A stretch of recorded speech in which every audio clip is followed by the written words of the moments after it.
organisé par Triel Environnement. Et ce soir, en fait, j'ai choisi de vous parler du thème de la naturopathie au printemps. Alors, j'ai l'impression qu'on a des petits problèmes de connexion. J'ai l'image en fait qui s'en va de temps en temps. Bon, j'espère que ça va se stabiliser. Donc pourquoi j'ai choisi de parler de la naturopathie au printemps? En fait, le printemps, pour nous, c'est une saison à laquelle on se lance deux défis. Il s'agit de travailler sur le foie pour éliminer les toxines, ça c'est le premier défi. Et le deuxième défi pour le naturopathe au printemps, eh bien, c'est d'optimiser le système immunitaire pour éviter les allergies. Alors ce soir, on va parler essentiellement de la détox du foie. On pourra organiser une prochaine séance par rapport aux allergies. Alors, dans les années normales, au printemps, vous lisez beaucoup d'articles sur la détox du foie dans les magazines. Il y a beaucoup d'émissions à ce sujet. Et peut-être que vous vous demandez si la détox du foie, elle est faite pour vous. Alors, en fait, vous avez deux questions essentielles à vous poser. La première, bien évidemment, c'est est-ce que votre foie est engorgé? Donc, je vais vous donner des signes pour ça. Si c'est pas le cas, c'est pas la peine d'entreprendre une cure détox. Et puis, la deuxième question à vous poser, c'est est-ce que vous disposez de la vitalité suffisante pour entreprendre cette cure détox? Donc, je reviens à la première question. Est-ce que mon foie est engorgé? Il y a différents signes pour ça, notamment si vous avez les yeux secs qui piquent un peu, que vous avez la sensation d'avoir des grains de sable sous la paupière, hein, ça c'est un signe d'engorgement. On dit, nos anciens disaient le foie fleuri dans les yeux. Autre signe, ce sont les réveils nocturnes, mais entre 1 heure et 3 heures du matin, donc l'heure du foie. Vous avez aussi la constipation intermittente. On fera le lien avec la bile tout à l'heure. Vous pouvez avoir des douleurs justement au niveau de l'organe à droite, là sous les côtes. Vous pouvez avoir aussi des migraines. Et puis également les ongles qui sont plus cassants que d'habitude ou plus striés que d'habitude. Ça également, c'est un signe. Donc voilà un ensemble de signes qui peuvent laisser supposer que votre foie est engorgé. Si c'est le cas, donc, vous pouvez vous dire, je vais entamer une cure détox. Mais pour ça, il faut s'assurer d'avoir une vitalité suffisante. Alors, le naturopathe, il est là pour vous aider à faire ce bilan de vitalité et vous accompagner. En ce moment, en période de confinement, nos cabinets sont fermés. Donc, je vais vous donner quelques outils qui vont vous permettre d'auto-évaluer votre vitalité. Pour ceux qui avaient suivi la première séance, on avait parlé du terrain en naturopathique. Et si vous vous rappelez, je vous avais montré ce schéma du toboggan naturopathique et on avait dit que les personnes qui se situaient en haut du toboggan étaient les plus vitaux, notamment là mon petit bonhomme qui est musculaire ici. Donc on a des outils d'observation, de mesure de votre vitalité.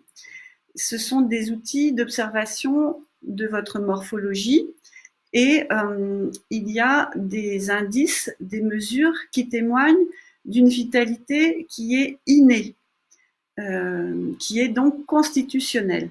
Alors on passe pour évaluer cette vitalité constitutionnelle par la mesure de certains angles. Alors si vous avez deux crayons à côté de vous, vous pouvez les prendre. Et un des premiers angles à mesurer, c'est l'angle ici maxillaire, là. Donc, je me mets un peu de profil. Plus il est proche de 90 degrés, plus ça signe une bonne vitalité. Si il est ouvert, là, moi j'ai un angle un peu ouvert, voilà, c'est un signe de moins bonne vitalité que s'il était proche de 90 degrés. Le deuxième angle que l'on peut mesurer, que vous pouvez vous mesurer, c'est l'angle ici mentonnier. Alors, j'essaie de bien placer, voilà, face à la caméra, c'est moins facile. Vous placez là 2 stylos là, juste sous le maxillaire, là sous le menton. Plus cet angle est ouvert, plus il y a de vitalité, et plus il est fermé, moins il y a de vitalité d'origine, donc innée, constitutionnelle. Il y a un autre angle que vous pouvez mesurer. Je vais me lever pour ça. En fait, vous regardez, vous mettez vos mains ici sous les dernières côtes. Donc, voilà, vous appuyez bien et vous suivez avec la tranche de vos mains la ligne des dernières côtes. Si l'angle est proche de 180 degrés, ça signe une très bonne vitalité. Plus il est fermé, vous voyez, il n'est pas très ouvert, moins il y a de vitalité d'origine. Et puis, ce que vous pouvez faire aussi, c'est vérifier à la pointe de votre sternum si vous avez un appendice cartilagineux. Cet appendice cartilagineux s'appelle un xiphoïde. Et donc, on le sent là en mettant voilà, sa main par-dessous, là comme ça, on le sent bien. Si vous en avez un, c'est vraiment un témoin fort, un indice fort d'une bonne vitalité d'origine. Par rapport à la vitalité constitutionnelle, on va regarder aussi l'épaisseur de votre cheveu. Alors pas tellement la masse totale de cheveux que vous pouvez avoir, surtout en ce moment, mais on va regarder l'épaisseur d'un de vos cheveux. Plus il est épais, plus cela témoigne donc d'une bonne vitalité d'origine. On va regarder aussi l'ouverture de vos narines. Et un autre indice, mais là, bon, ça sera plus difficile chez vous, mais le naturopathe, il utilise une loupe, puisqu'on a à notre disposition aussi l'iridologie pour évaluer votre vitalité. On va regarder avec la loupe la trame de votre iris, c'est-à-dire qu'on regarde la couche vasculaire qu'il y a au fond de votre œil. Et c'est disposé en fait en rayons, un peu comme des fibres textiles. Et plus les fibres sont serrées, plus la trame donc elle est serrée, et plus c'est un indice aussi de vitalité innée. Alors après, il y a aussi des indices de vitalité tempéramentaux, c'est-à-dire que ces indices reflètent votre mode de vie, les effets de votre mode de vie sur votre vitalité d'origine. Alors, il y a par exemple l'évaluation du monténard. Le monténard, ici, c'est le muscle qui est opposable ici au pouce, et il doit être en fait bien ferme, un peu bombé, chaud, coloré.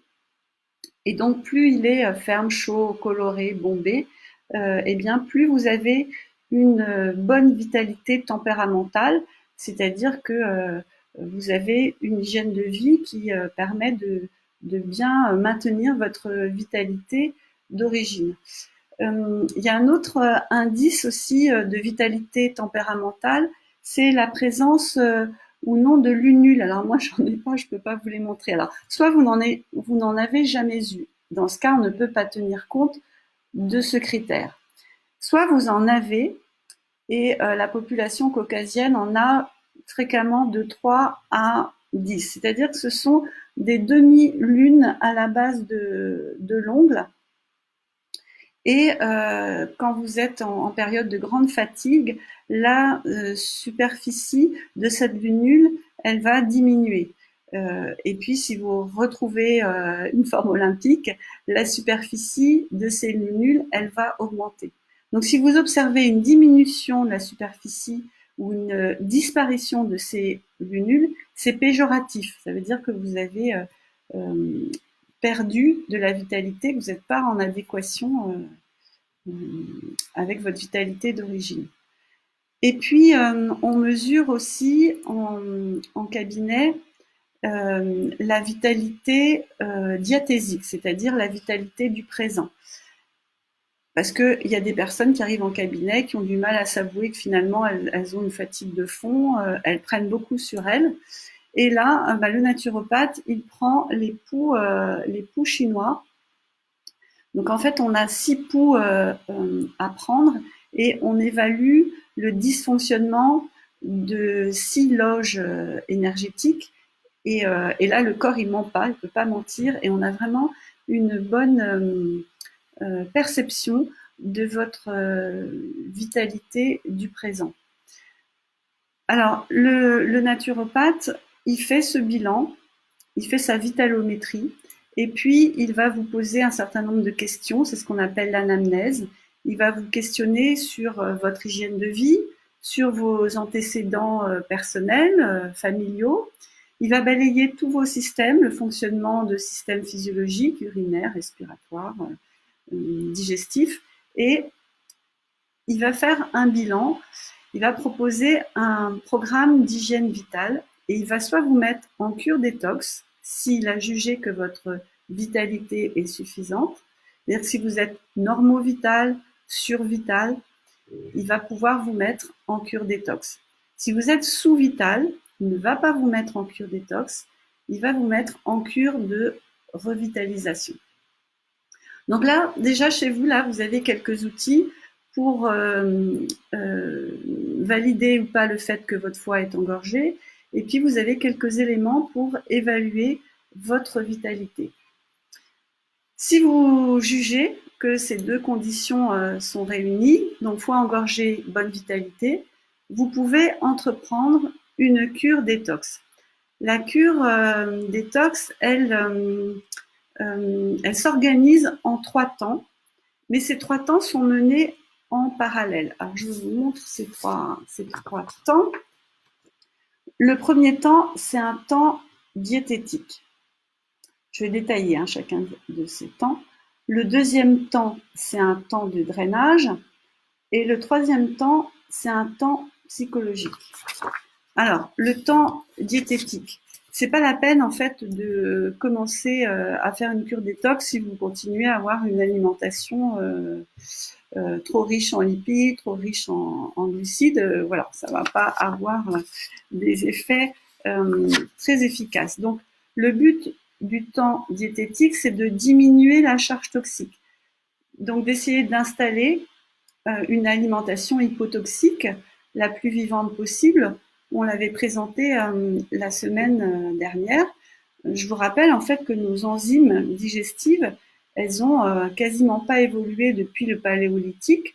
Donc notre système digestif, il reconnaît des molécules dans les aliments qui sont crus ou cuits à des températures douces et très peu transformés. C'est-à-dire qu'il ne reconnaît pas les molécules du troisième type. Les résidus de pesticides qu'il y a dans les aliments, il ne sait pas les reconnaître. Voilà, donc temps diététique, on peut installer une alimentation hypotoxique et puis on peut aussi mettre en place une monodiète ou un jeûne intermittent. Alors qu'est-ce que la monodiète? En fait, c'est le fait de s'alimenter avec un seul type d'aliment, alors au cours d'un repas ou au cours d'une journée. Donc le système digestif, il n'a qu'à s'occuper d'un seul type d'aliment. Donc, quelque part, ça le repose et il y a beaucoup plus d'énergie de disponible pour la détox.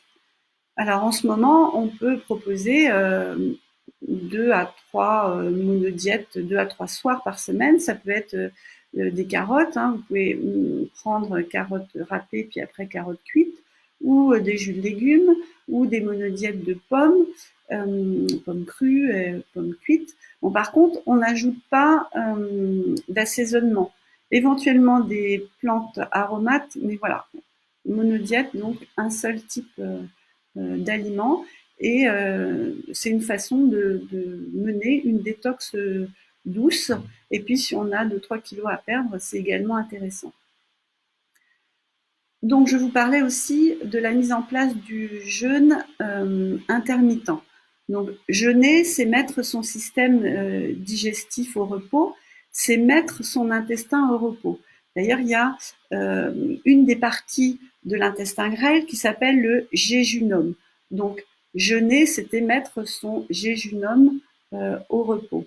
Donc là, en détox plutôt douce, eh bien, on peut pratiquer le jeûne intermittent, c'est-à-dire qu'on va prendre, par exemple, notre dernier repas à 20 heures le soir et on ne reprendra le suivant qu'à midi le lendemain.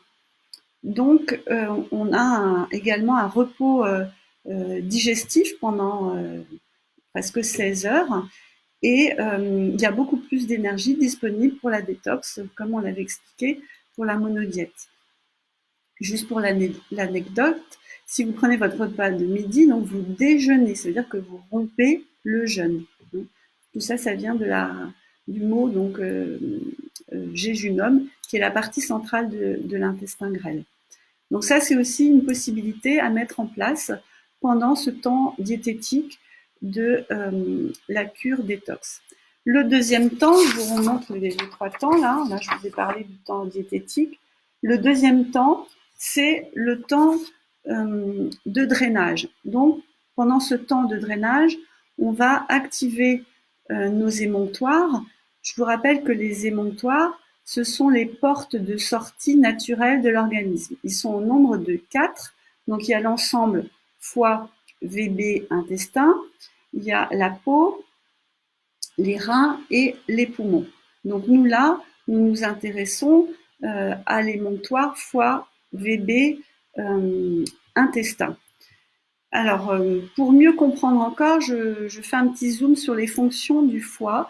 Le foie, il exerce plus de 400 fonctions, et si je résume, il s'occupe donc du métabolisme du glucose. S'il y a trop de glucose dans le sang, il va le stocker sous forme de glycogène et vice-versa, le déstocker si besoin. Il va s'occuper de la biosynthèse de nombreuses protéines, notamment des transporteurs. Il s'occupe de la détox des déchets issus du métabolisme et il s'occupe de la synthèse de la bile et l'évacuation de la bile. Et en fait, qu'est-ce que c'est que la bile? La bile, elle est stockée, elle est produite par le foie et elle est stockée dans la vésicule biliaire. Et en fait, elle est constituée de déchets, justement, dont veut se débarrasser l'organisme. Donc, si on veut entreprendre une cure de détox du foie, il faut booster cette production de bile. Et pour ça, il faut apporter de l'amertume au foie. Tout ce qui est amer, ça va avoir pour effet d'augmenter la production de bile. Alors, qu'est-ce qu'on peut apporter comme aliment amer? Justement, au printemps, on en trouve assez facilement. Donc, vous pouvez consommer en crudité, en entrée lors d'un repas, des endives, des asperges également, des pousses de pissenlit, du radis noir, du concombre, du céleri, si j'ai rien oublié, et de l'artichaut. Et vous assaisonnez avec un peu d'huile d'olive, parce que l'huile d'olive, naturellement, elle est aussi amère. Et l'ensemble, donc, va favoriser la chasse biliaire. Donc là, moi, j'ai regardé ce que j'avais au jardin. J'ai trouvé des pousses de pissenlit là qui sont bien jeunes, bien fraîches, que je vais pouvoir consommer en salade, justement, pour apporter de l'amertume à mon organisme. Donc, pour le drainage, apporter de l'amertume par l'alimentation, mais aussi par des plantes médicinales. Vous pouvez consommer ces plantes amères, soit sous forme d'infusion, ou sous forme d'extrait de plantes fluides, ou sous forme d'extrait sec en gélules. Alors moi, j'aime bien privilégier les infusions. parce que voilà, on a tous les principes actifs de la plante, le totem de la plante, mais on apporte aussi du liquide. On va activer en même temps les reins. On va favoriser l'activité aussi diurétique. Et je voulais aussi vous préciser que ce soit les aliments ou les plantes, il y a deux catégories, enfin même trois. Il y a les plantes qui vont stimuler la production de bile. Donc celles-là, ce sont des plantes cholérétiques. Et puis, il y a les plantes qui vont stimuler la vésicule biliaire, c'est-à-dire favoriser la libération de bile par la vésicule biliaire. Ces plantes-là, elles sont cholagogues, elles vous font aller au gog. Et il y a les plantes qui sont mixtes, qui sont à la fois cholérétiques et cholagogues.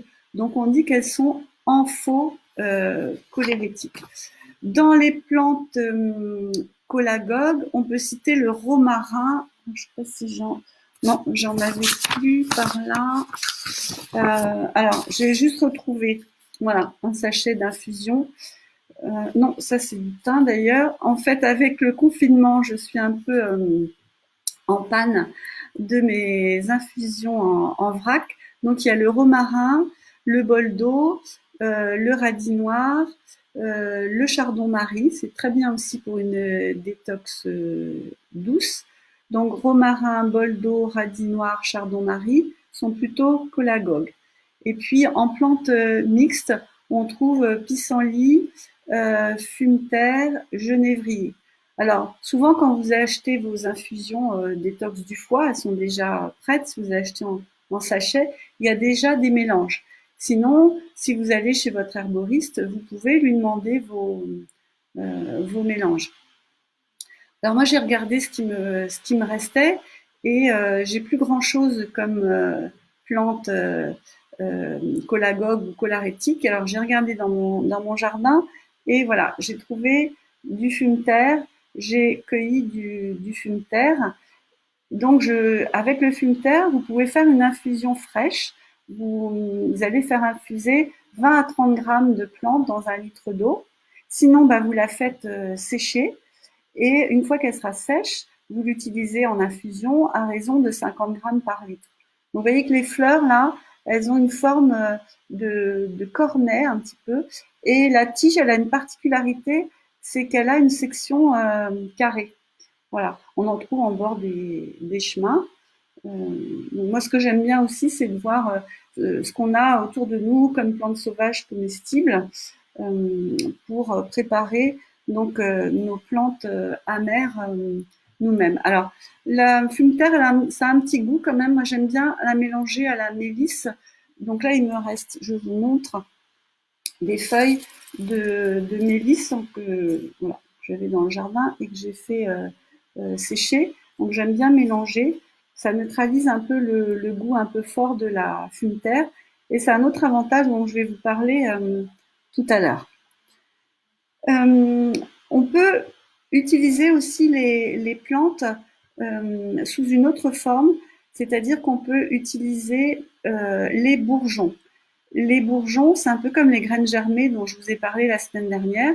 Ils concentrent les principes actifs de la plante et donc on peut utiliser la gémothérapie comme source de plantes amères. Alors je vous montre, moi j'ai toujours avec moi ce mélange. Donc c'est un mélange de bourgeons qui sont conservés dans un macérat glycériné et qui sont à tropisme foie, donc spécifiques pour la détox du foie. Donc là, j'ai du pissenlit, du romarin, de l'artichaut et du genévrier. Et en fait, j'en mets 25 gouttes le matin à jeun dans un demi-verre d'eau. Voilà, je prends ça pendant 3 semaines pour accompagner la cure détox du printemps. Il y a d'autres moyens également. Vous avez entendu parler de la cure de sève de bouleau. Alors moi, l'an dernier, j'ai une amie qui m'avait amené des bouteilles là, en demi-litre et j'avais pu faire ma cure de 3 semaines. Donc là, pareil, commencer par consommer un demi-verre au réveil et en boire plus dans la journée selon comment vous le supportez. Bon, cette année avec le confinement, ce n'est plus possible. Je crois que vous ne me voyez plus. Alors, mince. Est-ce que quelqu'un peut me mettre un petit message? Je reviens. Ne bougez pas. J'ai plus la vidéo. Je ne sais pas si je peux ça.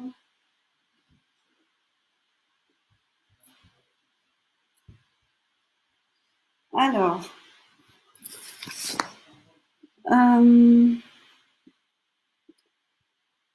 je vais continuer quand même si je n'ai plus la vidéo, ça va peut-être revenir. Alors, si, ok, bon. Alors, je parlais de la gémothérapie, je parlais de la sève de bouleau. Sinon, il y a également tout simplement le jus de citron. Vous pouvez presser un demi-citron et le verser dans un demi-verre d'eau, le boire à jeun le matin. Ça a aussi un effet sur la chasse biliaire. Et si vous trouvez que ce n'est pas suffisamment efficace, vous pouvez rajouter une cuillère à café d'huile d'olive et ça va accentuer la chasse biliaire. Alors un autre moyen extrêmement simple pour booster la production de bile par le foie, c'est d'appliquer une bouillotte sur le foie après manger pendant une durée à peu près de 20 minutes. Bon, alors c'est plus facile le soir en général. Alors le foie, c'est l'organe le plus chaud de notre corps. Il faut savoir que le sang, il rentre à une température de plus de 39 degrés et il va sortir à plus de 41 degrés. Donc en lui apportant du chaud, vous l'aidez dans ses fonctions et c'est un moyen d'augmenter la production donc de bile. Autre moyen très simple également d'accompagner la détox du foie, c'est de masser certains points qui se situent sur les méridiens du foie et de la vésicule biliaire. Alors du coup, moi, je n'ai plus la caméra, mais j'avais prévu de vous montrer ce petit schéma où on voit le point numéro 3 sur le méridien du foie qui se situe à la base des deux os qui séparent le gros orteil du deuxième orteil. Donc vous pouvez le masser et ça va activer également les fonctions hépatiques. On peut aussi masser sous le pied droit au niveau de la voûte plantaire vers le bord supérieur externe, la zone qui correspond par projection à la zone du foie. Donc voilà un certain nombre d'outils pour accompagner ce temps de drainage. Et puis, je vous remontre le petit document là sur les 3 temps. Le troisième temps, c'est le temps psychologique. C'est-à-dire qu'il faut faire en sorte d'apaiser le mental, d'apaiser le système nerveux pour que toute l'énergie disponible soit concentrée à la détoxification. Donc, c'est le moment de profiter, là en cette période de confinement, des séances de yoga proposées donc par Gaëlle, des séances de sophrologie proposées par Sophie. J'en profite pour les remercier. Et puis, voilà, quand le déconfinement sera là, on pourra se remettre à profiter de promenades et de contact avec la nature. Vous pourrez à nouveau bénéficier de massages. Tout ça, ce sont des outils qui permettent donc d'apaiser le mental, de se détendre pour favoriser également indirectement la détox. Et pour ce temps également de psychorelaxation, vous pouvez utiliser des plantes pour vous aider, également en infusion. Je vous ai parlé de la mélisse tout à l'heure. Je vous ai dit que je l'utilisais pour neutraliser un petit peu le goût du fume de terre, mais en fait, je l'utilise aussi parce que c'est une plante qui permet de lutter contre l'anxiété. Voilà, il y en a d'autres, il y a la passiflore, il y a la valériane, et c'est des plantes à ne pas négliger. Donc voilà, si vous jugez que votre foie est engorgé, que vous avez la force vitale pour engager une cure détox, eh bien, celle-ci doit se dérouler en 3 temps, mais 3 temps simultanés. Il y a le temps diététique, dont je vous ai parlé, alimentation hypotox, monodiète, jeûne intermittent. Il y a le temps de drainage, en utilisant des aliments amers, des plantes amères, plus d'autres techniques.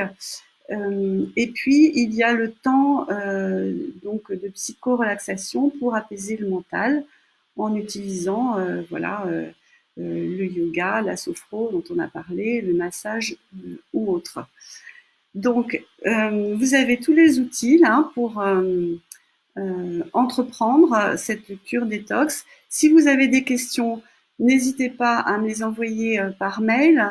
Alors c'est le.cap.naturo@gmail.com ou bien vous pouvez m'adresser vos questions via ma page Facebook Cap Naturo ou bien sur Instagram Cap Naturo également.